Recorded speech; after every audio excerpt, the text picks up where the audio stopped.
AP రాజధాని అమరావతిలో republic day వేడుకలు ఘనంగా జరుగుతున్నాయి. విద్యుత్ కాంతులతోటి ప్రభుత్వ భవనాలు వెలిగిపోతున్నాయి. గణతంత్ర దినోత్సవాన్ని పురస్కరించుకుని ప్రభుత్వ భవనాలకు లైటింగ్ ఏర్పాటు చేశారు.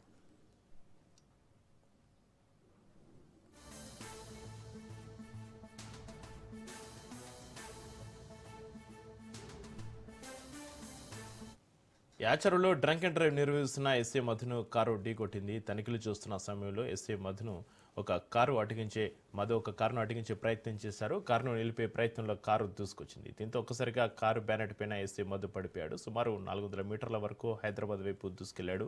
సాయి శరణం గార్డెన్ వద్ద కారు స్లో చేయగానే ఎస్ఏ దూకేశాడు. సమాచారంతో అలర్ట్ అయిన సదరు పోలీసులు ఇబ్రహీంపట్నం కానపూర్ గ్రామంలో కారును నిలిపి డ్రైవర్ మరొకరిని అదుపులోకి తీసుకున్నారు. స్వల్ప గాయాలైన ఎస్ఏ మధు మాలనే గ్రామంలో పీపుల్స్ హాస్పిటల్లో చికిత్స పొందుతున్నాడు. మరోవైపు యాచర్ అంబేద్కర్ చౌరస్సులో బైక్ను ఢీకొట్టింది. ఈ ప్రమాదంలో 2 వ్యక్తులు తీవ్రంగా గాయపడ్డారు.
యాచరులో డ్రంక్ అండ్ డ్రైవ్ నిర్వహిస్తున్న ఎస్ఏ మధును కారు ఢీకొట్టింది. తనిఖీలు చేస్తున్న సమయంలో ఎస్ఏ మధు ఒక కారును అడ్డగించే ప్రయత్నం చేశారు. కారును నిలిపే ప్రయత్నంలో కారు దూసుకొచ్చింది. దీంతో ఒక్కసారిగా కారు బ్యానెట్ పైన ఎస్ఏ మధు పడిపోయాడు. సుమారు 400 మీటర్ల వరకు హైదరాబాద్ వైపుగా దూసుకెళ్లాడు.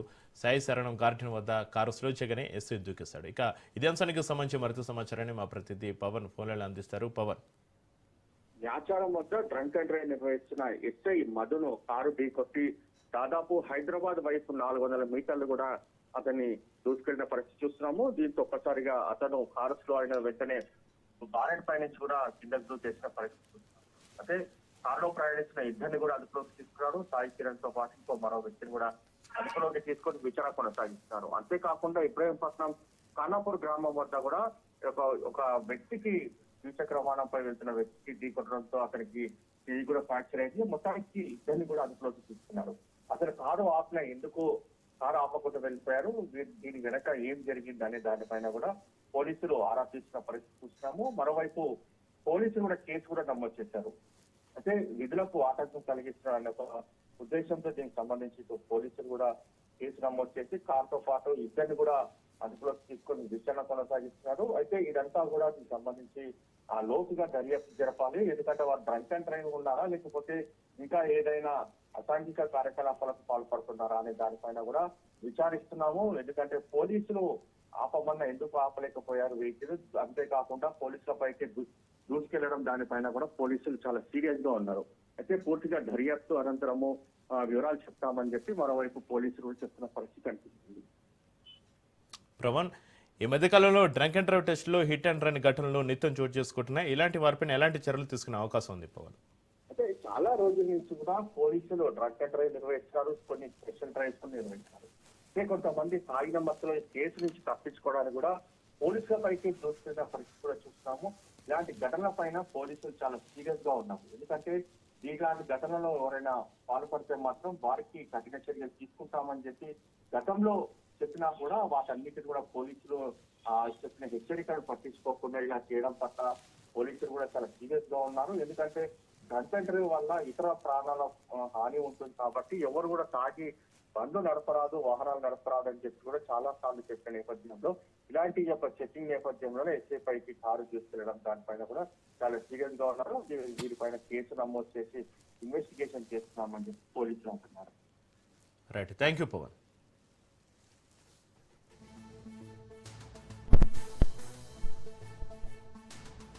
హైదరాబాద్ మీరాల చెరువులో చిక్కుకున్న కార్మికులను హైడ్రా టీఆర్ఎఫ్ బృందం కాపాడింది. పాతబస్తీ జూ పార్కు దగ్గరలోని మీరాలం ట్యాంక్లో చిక్కుకున్న వారిని సురక్షితంగా ఒడ్డుకు చేర్చింది. వీరంతా మిరాలం ట్యాంక్ అభివృద్ధి పనుల్లో భాగంగా సాయిల్ టెస్ట్ కోసం ఇంజనీర్లు, కార్మికులు బోట్లు వెళ్లారు. వాళ్ళు ప్రయాణించే బోటు ఇంజిన్ ఫెయిల్ అయింది. అప్పటికే చీకటి పడడంతో ఆందోళనకు గురయ్యారు. ఒక పక్క చెరువులో ఉన్న మొసల భయం, మరోపక్క ఒడ్డుకు చేరే అవకాశం లేక ప్రాణాలు అరచేతిలో పెట్టుకుని భయంతో గడిపారు. 100కి డయల్ చేసి సమాచారం అందించారు. వెంటనే హైడ్రా డిఆర్ఎఫ్ కంట్రోల్ రూమ్కి సమాచారంతో అందరూ క్షేమంగా బయటపడ్డారు. ప్రాణాపాయ స్థితిలో ఉన్న తమను కాపాడిన హైడ్రా బృందాలకు ధన్యవాదాలు తెలిపారు.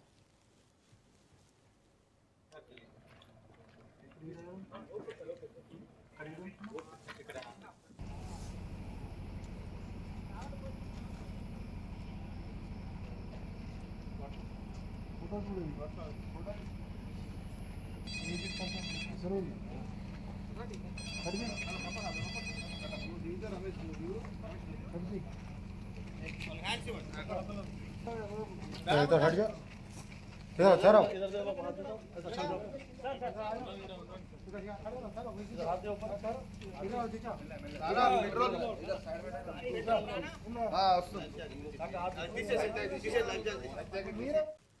భద్రాద్రి కొత్తగూడలో రెండో రోజు కేంద్ర మంత్రి కిషన్ రెడ్డి పర్యటించారు. సింగరేణిపైన ఆరోపణల నేపథ్యంలో క్షేత్రస్థాయి పరిశీలన చేపట్టిన కిషన్ రెడ్డి కొత్తగూడెం ఏరియా పద్మావతికని భూగర్భ ఖనిని సందర్శించారు. కార్మికుల డ్రెస్లో టోపీ పెట్టుకుని స్వయంగా గనిలో పరిస్థితులను అడిగి తెలుసుకున్నారు. 136 సంవత్సరాల చరిత్ర కలిగిన దక్షిణ భారతదేశంలోని అతిపెద్ద ప్రభుత్వ రంగ సంస్థ సింగరేణిని కాపాడుకోవాలి అన్నారు.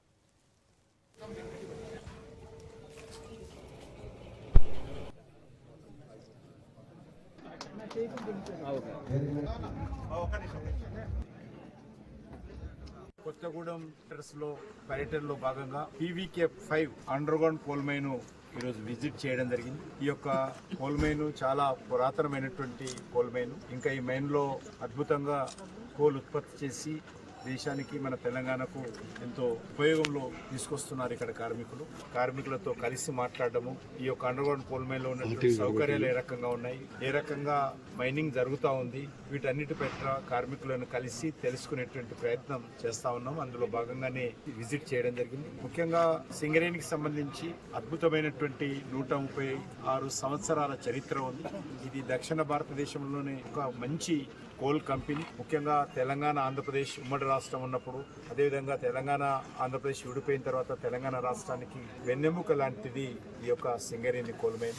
దీన్ని ఇంకా మనము చాలా పెద్ద ఎత్తున ఇక్కడ ఉన్నటువంటి ప్రజలకు ఉపయోగపడే విధంగా, ఉపాధి అవకాశాలు మెరుగుపడే విధంగా చర్యలు తీసుకోవాల్సినటువంటి అవసరం ఉంది. దీనిని పూర్తి స్థాయిలో మరి రానున్న రోజుల్లో మరింత మెరుగైనటువంటి పరిస్థితులు కల్పించాలి. కార్మికులకు కూడా మేము ఈ మధ్యలో దేశవ్యాప్తంగా ఏ రకమైనటువంటి ఇబ్బందులు లేకుండా అండర్ గ్రౌండ్ కోల్ మైన్ కానీ, ఓపెన్ కాస్ట్ మైనింగ్ కానీ ఏ రకమైనటువంటి ప్రమాదాలు జరగకుండా చూస్తూ ఉన్నాము. సాధ్యమైనంత వరకు నూతన టెక్నాలజీ అత్యంత ప్రాధాన్యత ఇచ్చి ఎక్విప్మెంట్స్ కానీ, టెక్నాలజీ కానీ ఉపయోగించాలనేటువంటి విషయం అన్ని కంపెనీలకు కేంద్ర కోల్ మినిస్ట్రీ చెప్పడం జరిగింది. ఆ దిశలోనే ప్రపంచంలో ఉన్నటువంటి బెస్ట్ ప్రాక్టీసెస్ కానీ, బెస్ట్ టెక్నాలజీ కానీ, లేటెస్ట్ టెక్నాలజీ 2-3 రోజుల్లో మున్సిపల్ ఎన్నికల నోటిఫికేషన్ రానుందని మంత్రి ఉత్తమ్ కుమార్ రెడ్డి అన్నారు. నిజామాబాద్లో నిర్వహించిన మున్సిపల్ ఎన్నికల సమీక్ష సమావేశంలో పాల్గొన్న ఉత్తమ్ కుమార్ రాష్ట్రంలోని అన్ని మున్సిపాలిటీలను అభివృద్ధి చేస్తామని తెలిపారు. గత కార్పొరేషన్ ఎన్నికల్లో కాంగ్రెస్ పనితీరు బాగలేదని, ఈ కార్పొరేషన్ ఎన్నికతోటి నిజామాబాద్ చరిత్ర మారబోతుందని అన్నారు. వచ్చే కార్పొరేషన్ ఎన్నికల్లోనూ కాంగ్రెస్ దే గెలుపని మంత్రి ఉత్తమ్ కుమార్ ధీమా వ్యక్తం చేశారు.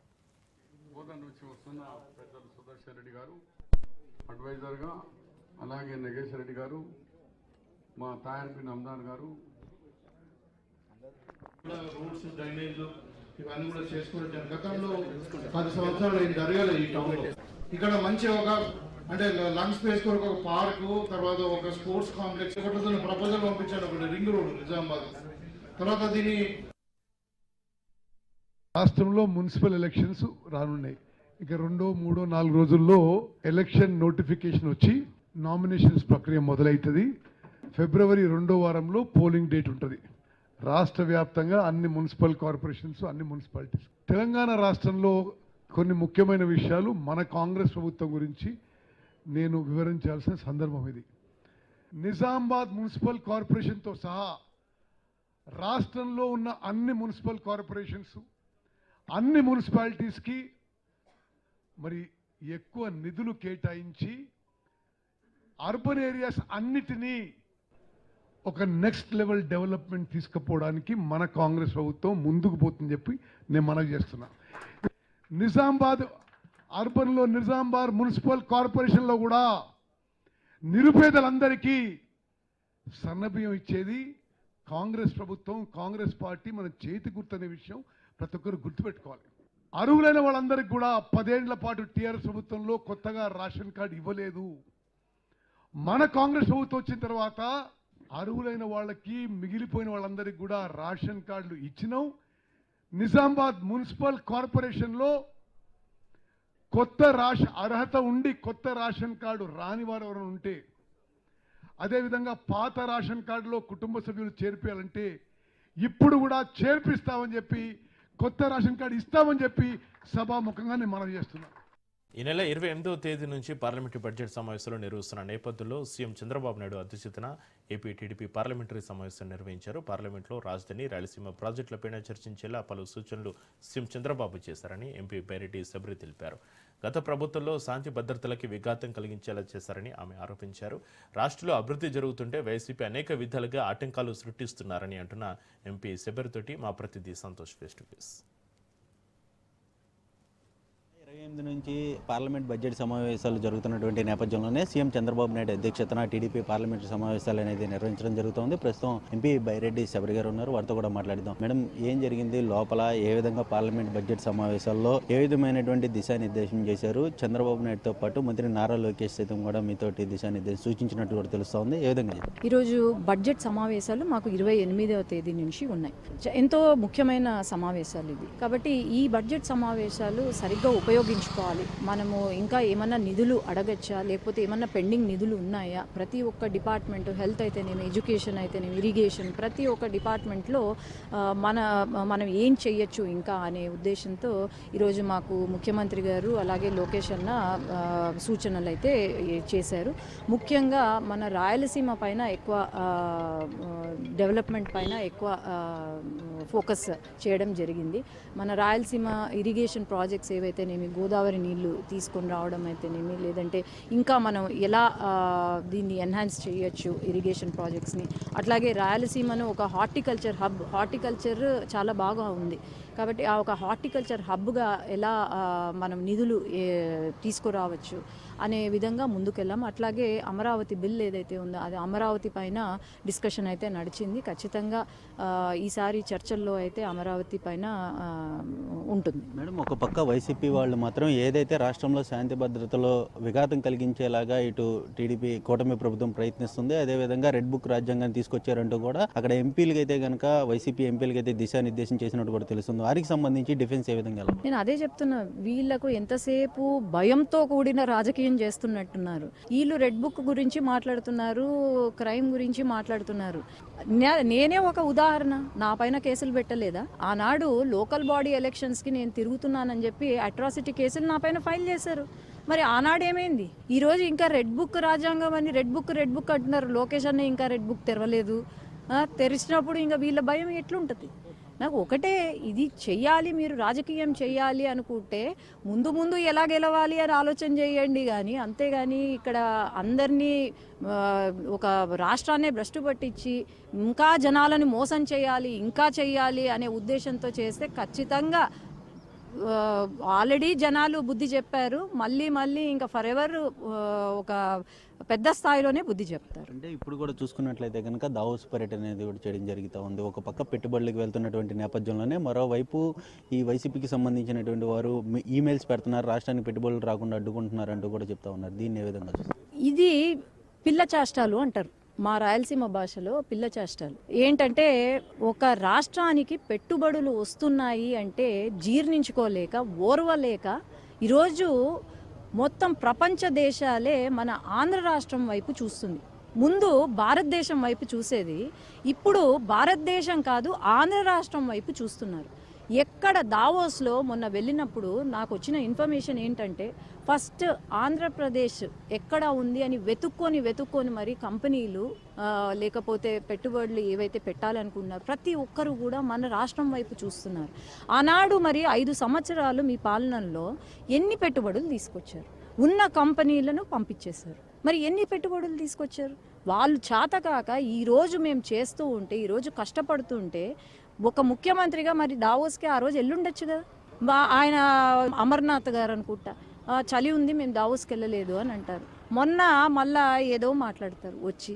ఇవన్నీ పిల్ల చేష్టాలు చేస్తున్నారండి, అంతకు మించి ఏమీ లేదు.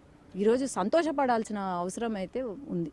రాష్ట్రానికి సంబంధించినటువంటి అంశాలపై కూడా ఈ యొక్క పార్లమెంటు బడ్జెట్ సమావేశాల్లో ప్రస్తావించనున్నట్టు కూడా తెలుస్తోంది. అదేవిధంగా రాజధానికి అమరావతికి సంబంధించినటువంటి చట్టబద్ధతతో పాటు రాష్ట్రానికి సంబంధించినటువంటి పెట్టుబడులు వస్తున్నటువంటి నేపథ్యం, అంతేకాకుండా ప్రాజెక్టులపై కూడా ఇటు దిశానిర్దేశం అనేది కూడా సీఎం చంద్రబాబు నాయుడు అదేవిధంగా మంత్రి నారా లోకేష్ చేశారంటూ కూడా ఎంపీ బైరెడ్డి శబరి గారు చెప్తున్నారు. వీడియో జర్నలిస్ట్ మహేష్తో సంతోష్, రాజ్ న్యూస్, అమరావతి సీఎం చంద్రబాబు నాయుడు నివాసం నుంచి. AP deputy CM Pavan Kalyan మహారాష్ట్రలోని నాందేడ్లో పర్యటించారు. ప్రముఖ సిక్కు గురు తేగ్ బహదూర్ సింగ్ 350వ షాహిదీ సమాగంలో పాల్గొనేందుకు నాందేడ్కు ఆయన విచ్చేశారు. ఈ సందర్భంగా మహారాష్ట్ర ప్రభుత్వం ఆయనకు ప్రభుత్వ అతిథి హోదాలో ఘన స్వాగతం పలికింది. నాందేడ్లోని గురు గోవింద్ సింగ్ విమానాశ్రయంలో మహారాష్ట్ర మాజీ సీఎం రాజ్యసభ సభ్యుడు అశోక్ చవాన్, బోకర్ ఎమ్మెల్యే జయ చవాన్, ఎమ్మెల్సీ రజాకర్, జిల్లా కలెక్టర్ రాహుల్ తదితరులు సాదరంగా స్వాగతించారు.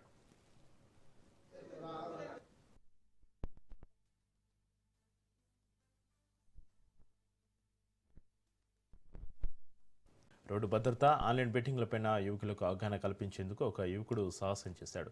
బెట్టింగ్ల వల్ల జరుగుతున్న మరణాలు, పర్యావరణాన్ని కాపాడుకోవాల్సిన ఆవశ్యకతపైన మానుకోటకు చెందిన యువకుడు మహబూబాబాద్ నుంచి మేడారం వరకు సైకిల్తోటి చైతన్య యాత్ర చేస్తూ ప్రజలకు అవగాహన కల్పిస్తున్నాడు. ఇక ఇది అంశానికి సంబంధించి చైతన్య యాత్రికుడు బోడ వినోద్ తోటి మా ప్రతినిధి చంద్రశేఖర్ ఫేస్ టు ఫేస్. రోడ్డు భద్రతా నియమాలు పాటించక అనేక మంది మరణం పొందుతున్నారు. అంతేకాదు ఆన్లైన్ బెట్టింగ్లకు పాల్పడుతూ అప్పుల బాధలో కూరుకుపోయి ప్రాణాలు తీసుకునే పరిస్థితి అయితే ఏర్పడుతుంది. వీటన్నిటిపైన మహబూబాబాద్కు చెందిన ఒక యువకుడు వినూత్నంగా తను సైకిల్ యాత్ర చేశాడు. రోడ్డు భద్రత మనందరి బాధ్యత. బెట్టింగ్ బారిన పడొద్దు, అప్పుల పాలు కావద్దు, ఆత్మహత్యలు చేసుకోవద్దు, ప్లాస్టిక్ వద్దు, జూట్ ముద్దు, వృక్షో రక్షిత రక్షిత, క్షేమంగా వెళ్ళండి, సురక్షితంగా రండి అనే కాన్సెప్ట్లో ఒక యువకుడు వినూత్నంగా సైకిల్ యాత్ర చేశాడు. మనతో ప్రస్తుతం ఉన్నాడు, తనతో మాట్లాడదాం. చెప్పండి, ఎందుకు మీరు ఈ విధంగా ప్రజల్ని అవగాహన పరుస్తూ ముందుకు వెళ్తున్నారు? అసలు మీ ఉద్దేశం ఏంటి? నమస్కారం సార్, నా పేరు బోడ వినోద్ కుమార్. నేను సామాజిక కార్యకర్త. ప్రస్తుత దైనందిన జీవితంలో రోడ్డు భద్రతా నియమాలు పాటించగా ప్రమాదాలు అనేకంగా జరుగుతూ ఉన్నాయి. మరి పోలీస్ శాఖ వారు కూడా నిత్యం ఎన్నో అవేర్నెస్ కార్యక్రమాలు ఎరైవ్ అని చేస్తున్నప్పటికీ ప్రజల్లో అవగాహన లోపం వల్ల అతివేగంగా వెళ్ళడము, డ్రంక్ అండ్ డ్రైవ్ చేయడము, మరి ట్రాఫిక్ నియమ నిబంధనలు పాటించకుండా ప్రాణాల్లో గాల్లో ఎగిరిపోతున్న కోణంలో నా వంతు సామాజిక బాధ్యతగా ఈ మేడారం జాతరలో మహాకుంభమేళ కాబట్టి తెలంగాణలో 2 ఏళ్లకోసారి జరిగే సమ్మక్క సారలమ్మ జాతరకు నలుమూలల నుంచి ఇక్కడ ప్రజలు వస్తారు. ఆ కోణంలో తల్లుల దర్శనానికి వచ్చేటప్పుడు నా సామాజిక బాధ్యతగా సైకిల్ యాత్ర చేసి కొందరికైనా మెసేజ్ చేయాలనే ఉద్దేశంతో మానకోట నుంచి మేడారానికి సైకిల్ యాత్ర పూనుకున్నాను సార్. 24వ తారీఖు జనవరి 2026 మహబూబాబాద్ టౌన్ సిఐ గారు మహేందర్ రెడ్డి గారు మరియు ట్రాఫిక్ ఎస్ఐ గారు ఈ సైకిల్ ర్యాలీని జెండా ఊపి ప్రారంభించడం జరిగింది. అక్కడ నుంచి గూడూరు, నర్సంపేట మీదుగా నర్సంపేట నైట్ హాల్ట్ జరిగింది సార్. అక్కడ బస్సు చేసి నర్సంపేట నుంచి మల్లంపల్లి, ములుగు, ఘట్టమ దేవాలయాన్ని దర్శించుకొని ఆ తర్వాత ఇటు పసర మీదుగా మేడారం చేరుకోబోతున్నాను. అంటే మీరు వినూత్నంగా సైకిల్ యాత్ర ఇదే ఫస్ట్ టైం చేయడం? అసలు మీరు వృత్తిరీత్యా ఏం చేస్తారు? మీరు ఎందుకు ఈ ఆలోచన వచ్చింది? నేను వృత్తిరీత్యా వచ్చేసి పోస్టల్ శాఖలో తపాలా గ్రామీణ బీపీఎంగా చేస్తా ఉన్నాను సార్. నా వంతును సాయంగా మరి వృత్తిరీత్యా తో పాటు ప్రవృత్తిగా ఈ సామాజిక కార్యక్రమాలు చేస్తూ ఉంటాను. నాకు కూడా ఈ 2 days హాలిడే కాబట్టి తల్లుల దర్శనానికి వచ్చే కోణంలో ఒక సోషల్ కాజ్ని పట్టుకెళ్ళి సామాజికంగా అవేర్నెస్ తీసుకురావడానికి ఈ యాత్రను చేపట్టాను సార్. నేనైతే గతంలో 3 సార్లు సైకిల్ యాత్ర చేశాను. 2016, 18, 2020లో. అప్పుడు స్వచ్ఛ మేడారం, స్వచ్ఛ తెలంగాణ కోసం ప్లాస్టిక్ వద్దు, జూట్ ముద్దు, స్వచ్ఛ మేడారాన్ని సాధించుకుందామనే కోణంలో సైకిల్ యాత్ర చేయడం జరిగింది సార్. ఈ మధ్య మనం చూస్తే యువత బెట్టింగ్లకు పాల్పడుతూ భారీగా అప్పులు చేసి వారు ప్రాణాలు కూడా తీసుకోవాల్సిన పరిస్థితి ఏర్పడింది. మనం చూస్తున్నాం, నిత్యం కూడా ఎక్కడో కాడ అప్పుల కూబీలో పడిపోయి వారు ఆత్మహత్యలు చేసుకోవడం, కుటుంబాలు కూడా రోడ్డు మీద పడిపోయిన పరిస్థితి. దానిపైన మీరు యువతకు ఏం చెప్పాలనుకుంటున్నారు? సామాజికంగా జరుగుతున్న ఎన్నెన్నో మనం చూస్తూ ఉన్నాము. తల్లిదండ్రులు చదువుకోమని వేరే అంటే దూర ప్రాంతాలకు హైయర్ ఎడ్యుకేషన్ కావచ్చు పంపిస్తున్నప్పుడు వాళ్ళు కాయ కష్టం రెక్కాడితేగానే డొక్కాడని పరిస్థితుల్లో మరి కాయ కష్టం చేసి డబ్బులు మా బిడ్డ చదువుకొని ప్రయోజనపడుతున్న కోణంలో వాళ్ళు చెమటోర్చి డబ్బులు పంపిస్తూ ఉంటే మనకు విలాసాలకు, బెట్టింగ్ యాప్లకు ఏది కష్టపడింది రాదు. మనము బెట్టింగ్ ఆన్లైన్లో మరి గేమ్స్లలో ఈ విధంగా డబ్బులు పెట్టి అప్పులు చేసుకొని మిత్రుల దగ్గర బంధుమిత్రుల దగ్గర చేసుకొని మళ్ళీ వాళ్ళు అడుగుతా ఉంటే క్షణిక ఆవేశంలో కావచ్చు మరి ఆ బాధను తట్టుకోలేక నైతికంగా కుంగిపోయి ఆత్మహత్యలు చేసుకుంటా ఉన్నారు. అలాంటప్పుడు కనిపించి పెరిగిన తల్లిదండ్రులకు ఒక లోటు, ఎప్పటికీ తీరని లోటు. అలాంటి బారిన పడవద్దు యువత. మనం చూసుకుంటే ఇప్పుడు జాతర నిర్వహణ కూడా ప్రభుత్వం గ్రీన్ జాతర, ప్లాస్టిక్ రహిత జాతరగా నిర్వహించాలనుకుంటుంది. ఇప్పటికే ప్లాస్టిక్ పెనుభూతం వల్ల ప్రపంచం మొత్తం కూడా కాలుష్యం అంచుల్లో ఉంది.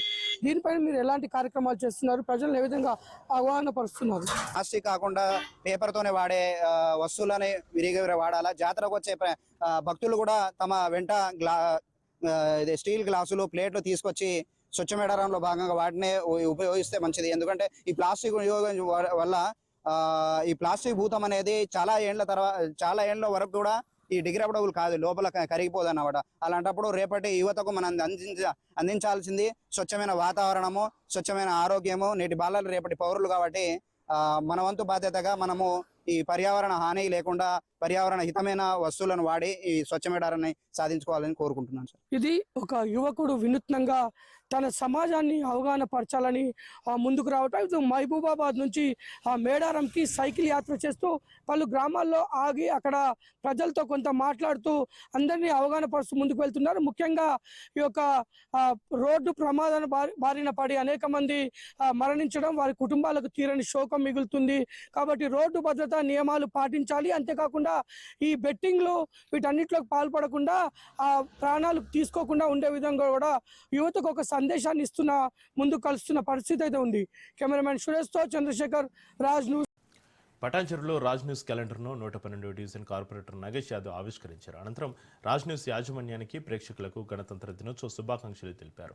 ప్రజల అపారమైన ప్రేమను అందుకుని గెలిచి 5 సంవత్సరాల పాటు ప్రజాసేవలో ఉన్నానని అన్నారు.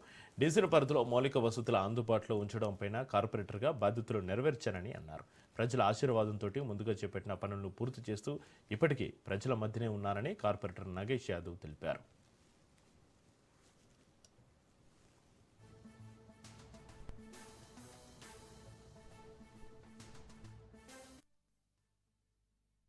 రాజ్ న్యూస్ క్యాలెండర్ ఆవిష్కరణ ఇప్పుడే కార్పొరేటర్ చేతుల మీదుగా ఇనాగరేట్ చేసుకోవడం జరిగింది. రిపబ్లిక్ డే పండుగ శుభాకాంక్షలు తెలియజేస్తూ మరి మీ అందరి ఆశీర్వాదంతో కార్పొరేటర్గా 5 సంవత్సరాలు పూర్తి కావస్తున్నది. మరి 5 సంవత్సరాల కాలంలో గిట్ట మరి కార్పొరేటర్గా ప్రజలు పెట్టిన బాధ్యతను నెరవేరుస్తూ 24 గంటలు 24/7 ప్రజలకు అందుబాటులో ఉంటూ ప్రజలకు కావాల్సినటువంటి అన్ని మౌలిక సదుపాయాలు ప్రజలకు కావాల్సినటువంటి అన్నీ కూడా కల్పించడం జరిగింది. కాలనీ వారు చూసుకుంటే దాదాపు 100% కూడా అభివృద్ధి పనులు చేయడం జరిగింది. ఏ కాలనీకి పోయినా కూడా కాలనీ తరపున కాలనీ ఉన్న సమస్యలను ఓపికతో విని ఒక బస్సు దర్శన్ కార్యక్రమాన్ని శ్రీకారం చుట్టి ముఖ్యంగా 150 డివిజన్లోనే మన కాలనీలోనే మన డివిజన్లోనే బస్సు దర్శన్ పూర్తిగా సద్వినియోగించుకొని దాన్ని విజయవంతం చేసినాం. మరి పారిశుద్ధ కార్మికులు అందుబాటులో ఉంటున్నారా, అధికారులకు ఎప్పటికప్పుడు మోటివేట్ చేస్తూ ఈ 5 సంవత్సరాలు ప్రజా జీవితంలో కూడా గడపడం జరిగింది. భవిష్యత్తులో కూడా రిజర్వేషన్ ఏమొచ్చినా కూడా మరొకసారి కూడా ప్రజల కోరిక మేరకు మీరు ఉంటేనే బాగుంటుంది, మళ్ళీ మీరు ఖచ్చితంగా మాకు అందుబాటులోకి రావాలి, తప్పకుండా మేము గెలిపించుకుంటామని చెప్పేసి కూడా మరి ప్రజలు ఈరోజు కోరుతా ఉన్నారు. తప్పకుండా ప్రజల ఆలోచనకు అనుగుణంగానే ముందు నడుస్తారు.